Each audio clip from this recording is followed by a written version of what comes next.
అఖిల్ గారు, భాగ్యశ్రీ గారు, yeah yeah hello. ఈ ఈ మూవీకి రిలీజ్కి ముందే భారతి క్యారెక్టర్ గురించి అందరూ గొప్పగా మాట్లాడుకుంటున్నారు. ఇలాంటి పాత్రల కోసం మీరు వెంటబడుతుంటారా? అవే అలాంటి పాత్రలే మిమ్మల్ని వెంటాడుతాయా? Sorry, can you please?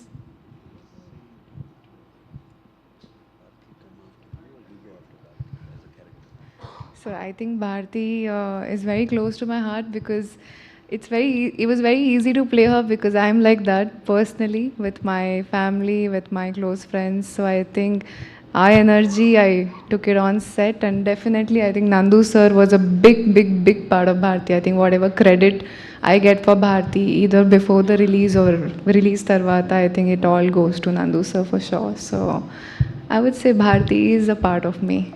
Earlier, Srilila was the considered for the character. Then you played this character. Do you feel it's a fortunate in your career? I think so. Pratikatha decides who's going to be the character, who's going to be the actor for the story. No matter how much I would want to be a part of a story, I think it's destiny's call. So I am definitely very fortunate. Yeah. Akhil గారు hi sir. ఎక్కడండి ఎక్కడ sir? Hello Akhil గారు. Yeah sir, యాక్చువల్గా మీరు నన్ను own చేసుకోండి, నన్ను ఇంటికి తీసుకోండి అని చెప్పి మీరు ప్రీ రిలీజ్ ఈవెంట్లో అన్నారు. యాక్చువల్గా మిమ్మల్ని సిసింద్రితోనే అందరూ ఓన్ చేసుకుని ఇంటికి తీసుకెళ్ళిపోయారు. జస్ట్ ఇప్పుడు మా వాడు 6 కొట్టాలి అని మాత్రమే ఫ్యాన్స్ ఎదురు చూస్తున్నారు, అక్కినేని ఫ్యాన్స్ కానీ. సో మై క్వశ్చన్ ఈజ్, అంటే మీకు గ్యాప్ వచ్చింది ఇప్పుడు ఒక 2-3 years.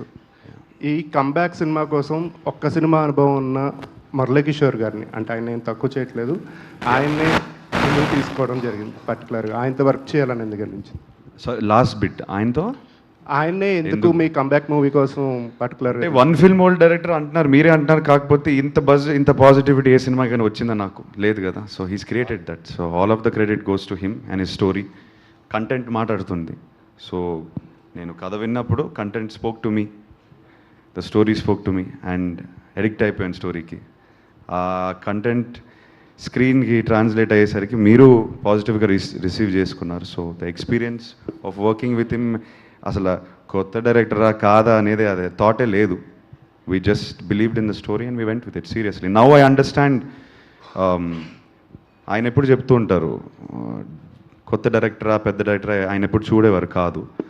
So first time I have experience that, and we both worked as newcomers. I'm also very much newcomer in this film. All the best. Thank you.